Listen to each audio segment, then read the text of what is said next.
How's it going, guys? Superscore 108 here, giving you some more coverage of the Aussie Open 2015. As you've been noticing, it's a little bit, most of the seeds have made it through except for Roger Federer. We haven't really seen him push through as much. He lost in the, I think it was the third or second round to Seppi. Seppi just lost to Kyrgios in a tight 5-set match, and Seppi had a really good run in tournament. So today I would like to focus on Pusha D, or David Ferrer, versus Kei Nishikori.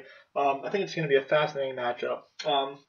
A little bit of background. What we've been noticing from Nishikori is his ability to really, what I call controlled aggression. He kind of plays a little bit like Djokovic. I think a little bit more fast paced.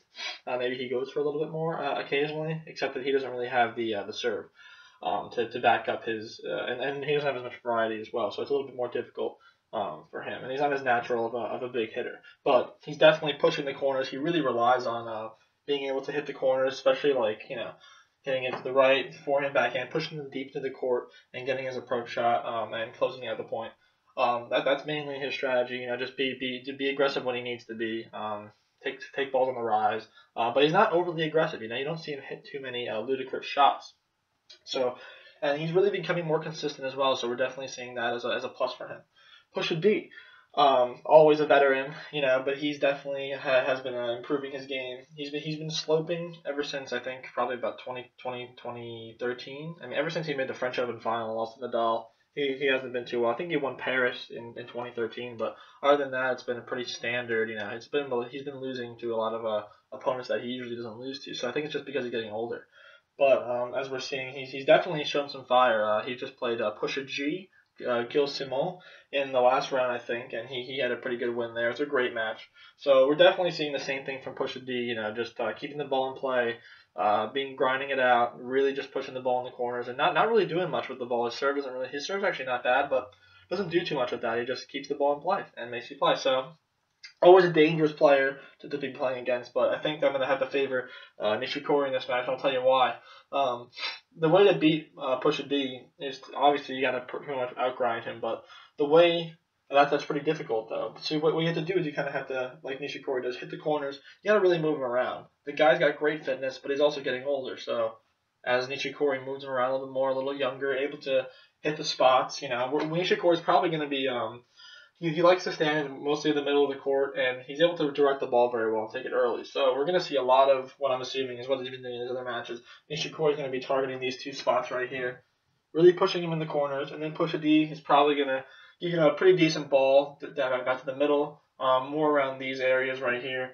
So we're definitely going to be seeing Ferrer not doing much with that ball, just keeping the ball in pretty deep. He does tend to drop the ball short sometimes, so we could see Nishikori take advantage of the balls here and really direct it into the corners. I don't expect to see Nishikori play down the middle too much, just because of the fact that I think that he really depends on just moving his opponent around. Although it is predictable, it definitely will work. Ferrer's going to get tired early. It's getting a little bit hotter in Australia. The heat could affect him, but I mean, I'm not too concerned about his fitness in this match. I really think that he's fit enough, even at the age of, I think it's 32 or 33. He's about Federer's age.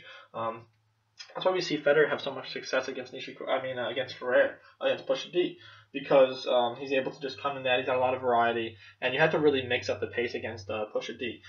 Nishikori, I think, should be slicing a little bit more, predominantly to Pusha D's backhand. I don't think Pusha D's technique on the backhand is that great. I mean, it's pretty good, but just the way he hits it, it seems a little bit jammed. And I don't think that he gets enough extension on the ball. So if Nishikori can slice it low, probably keep it, especially to the corners. I wouldn't recommend slicing down the middle. Probably just slice out wide here.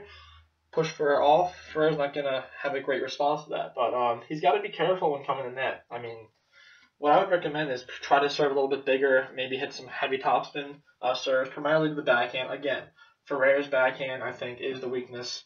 If Nishikori can really direct his serve here and really just, kick it out and really just curve it in, I think that it could be very beneficial to him, because Ferrer's most likely to hit a response that's going to be short. And once Nishikori gets that short ball, place it in the corner, come in net, though he doesn't have great hands or great net game, he certainly can attack the net and do some damage, especially if the response from Ferrer is not going to be that great. But you got to be careful, because Ferrer is a great passer of the game, and he definitely could get Nishikori off balance. So I mean, we're looking at a pretty good matchup here. It really could go either way. I mean, I'm not really sure about Ferrer's confidence at this point. He's had a lot of tough losses. He's the kind of guy who can make the quarters and the semis consistently of tournaments. Not as even back then, back in the day, 3-5 years ago, he was making the quarters of a lot of tournaments. Made the final of the French, made the semis of the Australian Open in 2011 and 2013. He's actually beat Nadal at the Australian Open in 2011. So he's had some pretty good wins, but he's not able to. He doesn't have the weapons. He's not able to push forward and really get that win. So honestly, I think it could go. I think it's going to be a 5-set match. I have no or 4 sets. If it's 3 sets, I mean that'd be incredible. But I really highly doubt that. I'm seeing Nishikori to have a struggle because Nishikori I think he went 4 or 5 sets on one of his matches. He's not playing the best tennis that he can, but he's certainly confident, and he definitely has a shot of making the final of the tournament. I think he's in Djokovic's half. And Djokovic has been playing pretty well, but he's not impressing me. He's just playing standard game. He's missing something from what he used to have. But I still think Djokovic is the favorite to win. It would be probably Nishikori versus Djokovic. I think Wawrinka could be a dangerous threat, obviously, because he's the defending champion and he's shown his abilities to play here. But I really don't think that he's going to be able to have a really good chance at making the final. The semifinal. I think Nishikori or whoever he has is going to be eliminating him. But Nishikori, definitely keep an eye on him for the future. I think he's going to be a semi-finalist for sure. Could even be a finalist. He's been Djokovic at the US Open before. He's more confident than ever now, and he seems to be playing pretty comfortably, except for that one match that he's had. So I really think that the key for Nishikori here are hit the corners. Got to go for your shots against Pusha D. You just have to unload. You can't be conservative. He's got to just play controlled aggression, not go for too much. Definitely has to come to net. I mean, Pusha D's weakness is certainly players who are aggressive like Roger Federer, who can attack the net, big serves, and really, really close in on him and put pressure. If you allow Ferrer, Pusha D to get back in the rallies, you could be there for a couple hours. It could be a long match, so definitely seeing that.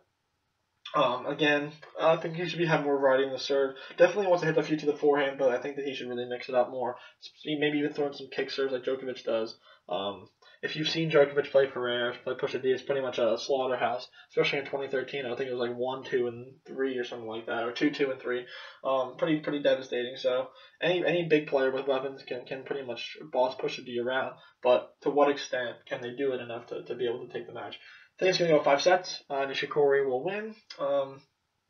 What Pusha D has to do to win the match. There's not much to say about Pusha D's game. He's got some pretty good variety. He doesn't have much variety. He's got some great technique, and he's fast. He's super fast.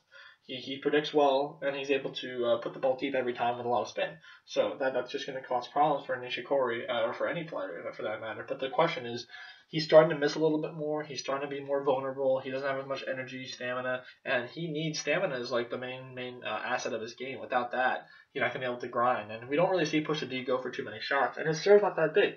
So Nishikori's going to have to take his chances. But Pusha D should be hitting the ball deep. I would recommend trying to go to Nishikori's forehand. Actually, I think Nishikori's backhand is one of his stronger suits. He's really able to get the angle out. He flans it out a lot more, especially against Pusha D on this surface. You want to be able to flatten it out, but Nishikori should be sending a lot of backhands cross court. From this position in the court, he should be either spinning them high to throw Ferrer off, or he should be just pouncing them and ripping them into the corner. So then he can make a move, either come in to the net or set up for the next shot and move in a little bit. But it's really going to come down to who serves well. If Nishikori can actually get his serve up, he's going to have a lot more free points, and he's definitely able to close out those short balls. So that's what we're seeing here. Very interesting matchup. I'm actually extremely excited. I would have said Ferrer back in the past, but I think Nishikori's got a lot of potential, but I'm just not sure about Ferrer. He's been playing pretty well at the majors. Hasn't made a semi in a long time. I don't know if he's even made the quarters. He's been struggling. So it's difficult to say really what's going to happen. But to be safe, I think that he's been playing pretty well. So I'm gonna go with that. But anyway, guys, I really hope you liked the video. Definitely look forward to this matchup, and we're gonna see if Ferrer can actually pull this out. That means he's gonna be in the quarterfinals. I think he would probably be playing Wawrinka. I'm not sure who that's probably the matchup, and he would definitely lose that one.